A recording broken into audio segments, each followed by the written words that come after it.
Imi silmino bandirawo. Inde am Pastor Goma. Imi wondi imala wetiɗo. Emi hawna on nder inde Yesu, inde am Malam weti. Imi ngiɗi min ekkitina on dow tokkuki Yesu. Ngol woni ekkitinol 15 nder ekkitinolji 52. Ɗi ɗereji iɗi nder ɗerewol bi'etengol ɗerewol ekkitinki tokkuɓe Yesu. Ta wawi jande, heɓu ɗereji ɗin e deftere sheninde nder Fulfulde Shaka Nigeria. Waɗu ka janguki deftere sheninde an e hoore maɗa, ngam ɓeyda anduki ko Allah yiɗi. Hoore haala ekkitinol ngo'ol woni: noye keewiraymi Ruuhu Allah? Joni Malam weti hokkay en goɗɗum habaru.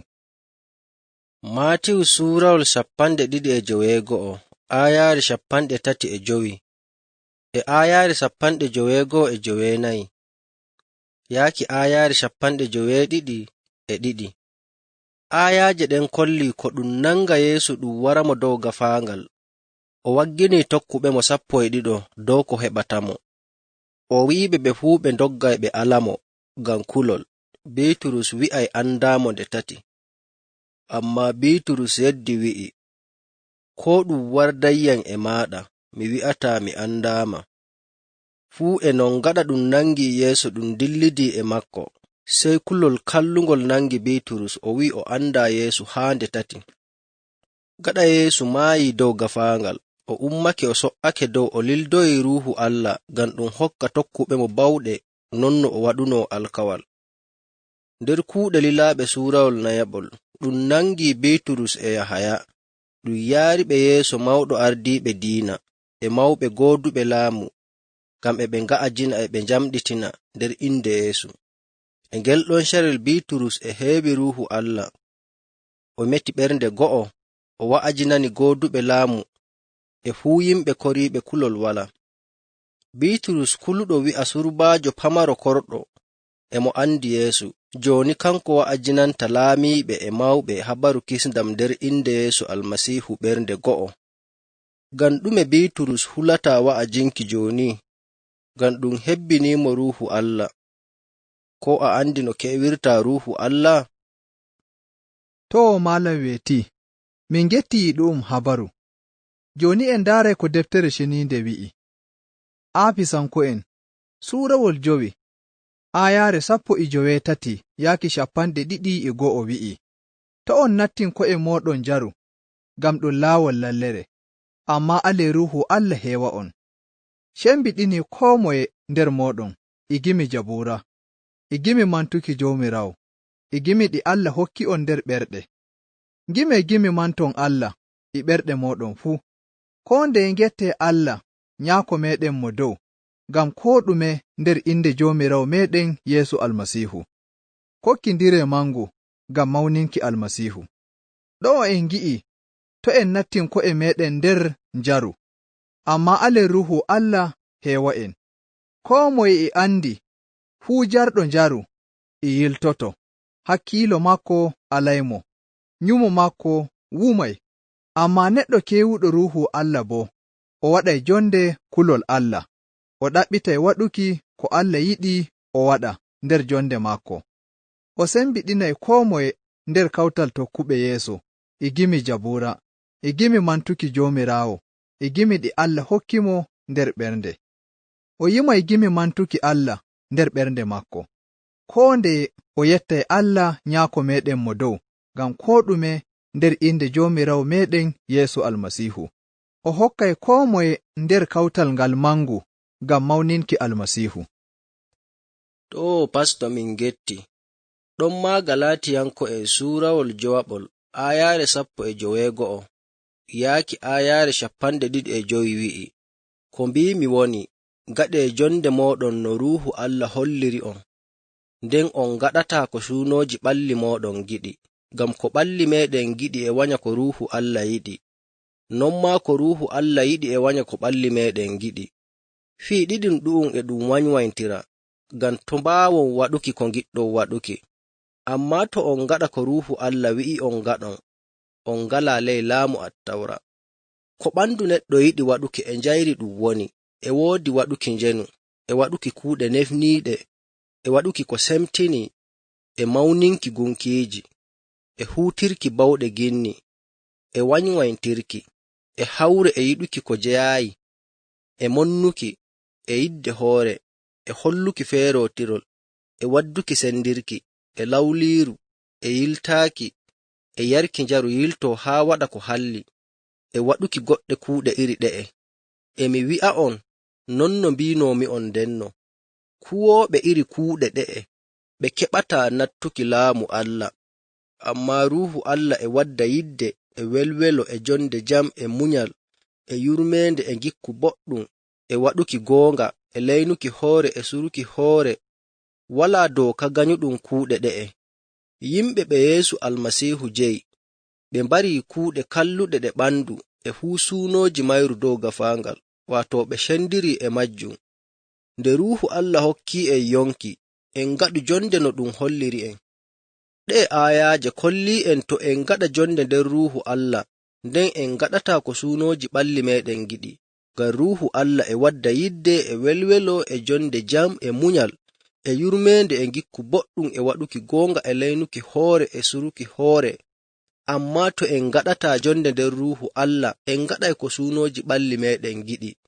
Bandiraawo, ɓeydu hettindanaaki nana ko ɓandu yiɗi waɗuki, e woodi waɗuki njenu, e waɗuki kuuɗe nefniiɗe, e waɗuki ko semtini, e mawninki gunkiiji, e huutirki bawɗe ginni, e wanywayntirki, e hawre e yiɗuki ko jeyaayi, e monnuki, e yidde hoore, e holluki feerootirol, e wadduki sendirki, e lawliiru, e yiltaaki, e yarki njaru yiltoo haa waɗa ko halli, e waɗuki goɗɗe kuuɗe iri ɗe'e.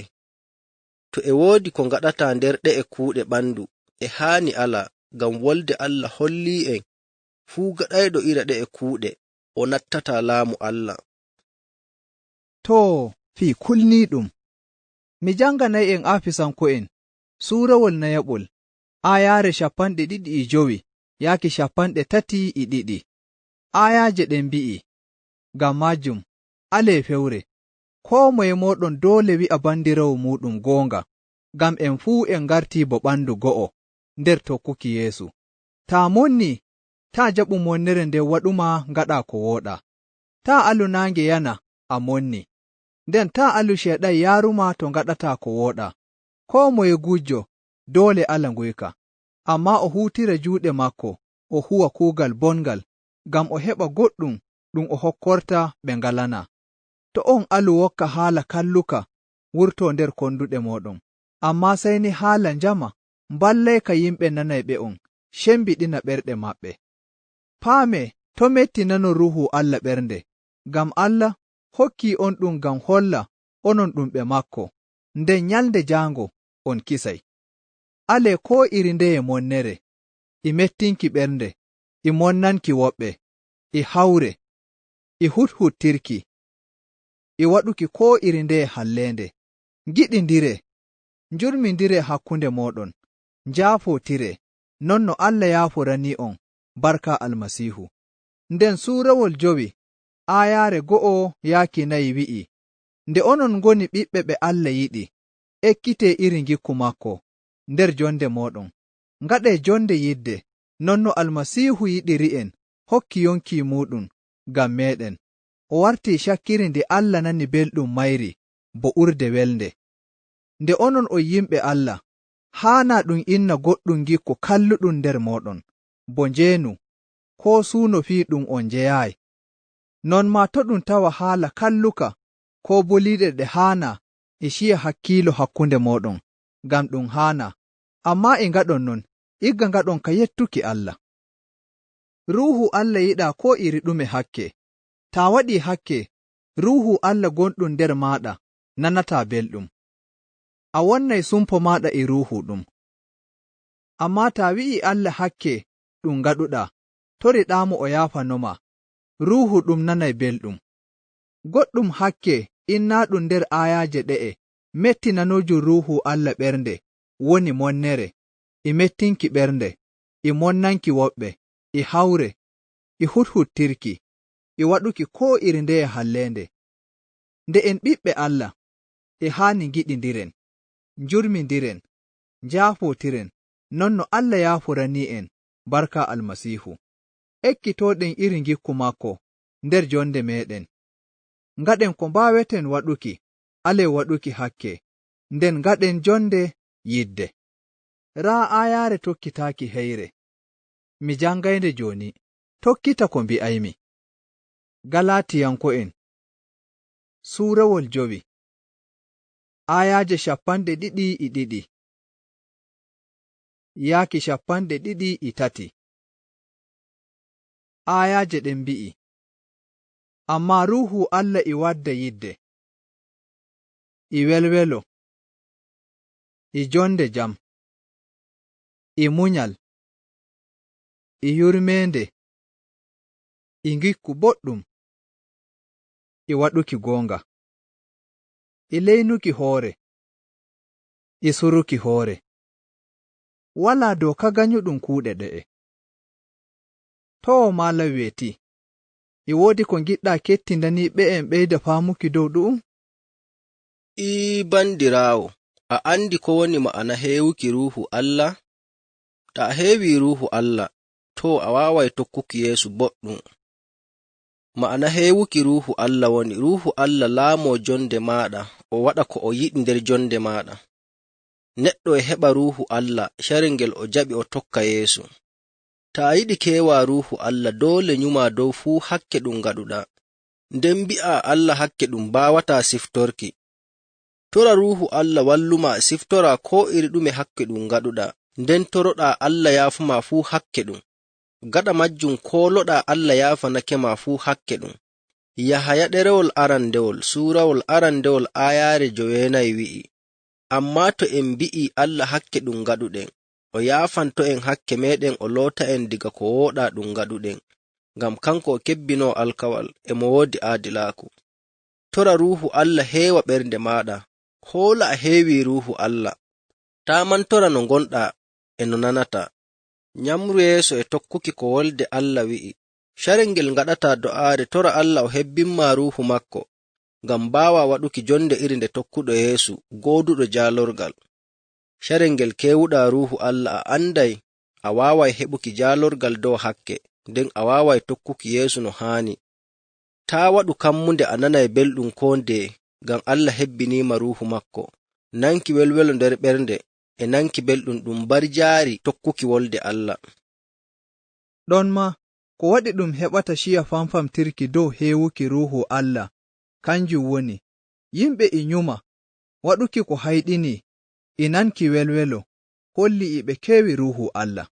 To ɓe nanata welwelo ngo ɓe nanayno, nden to waɗuki ko hayɗini saloriɓe, sey ɓe nyuma Ruuhu Allah aliɓe. Waɗuki jonde senaaki e aadilaaku, kanjum woni ko tabbitinanta neɗɗo e heewi Ruuhu Allah. Allah hokkima Ruuhu muɗum, ngam ɗum tokkimma, ɗum ardoma, nden ɗum suranma waɗuki hakke. Sherengel tokkuɗa suuno ɓernde maɗa, e dow tokka ko Allah yiɗi, a mettinana Ruuhu Allah ɓernde. Ta yiɗi ngaɗa jonde nder jaalorgal, to doole tokka ko Ruuhu Allah wima. Ta mettina Ruuhu Allah ɓernde. Sherengel mettinanɗa Ruuhu Allah ɓernde, mbar jaari majjum woni, a nanata welwelo nder ɓernde maɗa, nden a waɗata jonde jaalorgal. Ta mettinani Ruuhu Allah ɓernde, a waɗi hakke.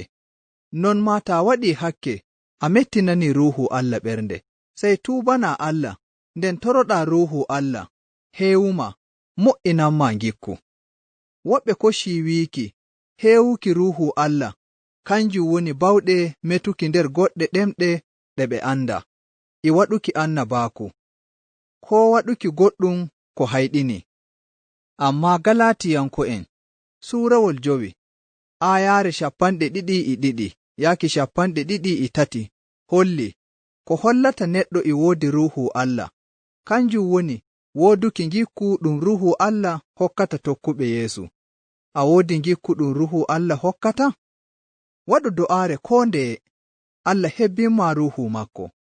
Ruuhu ɗum walluma ngaɗa jonde maɗa nder yidde, e welwelo, e jonde jam, e munyal, e yurmende, e ngikku boɗɗum, e waɗuki goonga, e leynuki hoore, e suruki hoore. Ta ali Ruuhu Allah tokkimma nder fuu ɗu'um, to jonde maɗa nde heeway Ruuhu, nden a welnanay Allah ɓernde naa seɗɗa. To bandiraawo, nde a nani ekkitinol ngo'ol, ɗume haani ngaɗa? Waɗu do'aare ko nde nyalnde, Allah hebbinma Ruuhu makko, nden o walluma nyamra yeeso e sembiɗinki ngikkuɗum Ruuhu Allah nder jonde maɗa. Joni mi janganay en ayaaje jangitaaki. Ɗe ayaaje e haani a yaadiki a jogake ɗe boɗɗum diga ekkitinolji ƴaɓɓiiɗi. Markus suurawol 12 ayaare 24 wi'i, Yeesu nooti wi'i, ɓurɗum mangu woni, yimɓe Israa'iila nani, Joomiraawo Allah meɗen o Joomiraawo go'oto.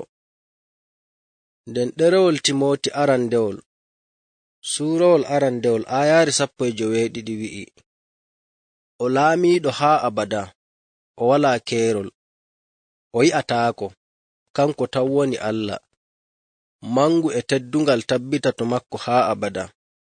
Yahaya suurawol 14 ayaare 9 wi'i, Yeeso wi'imo, min woni laawol, min woni goonga, min woni yonki, walaa jahayɗo to nyaako mo dow sey to tokkiyam.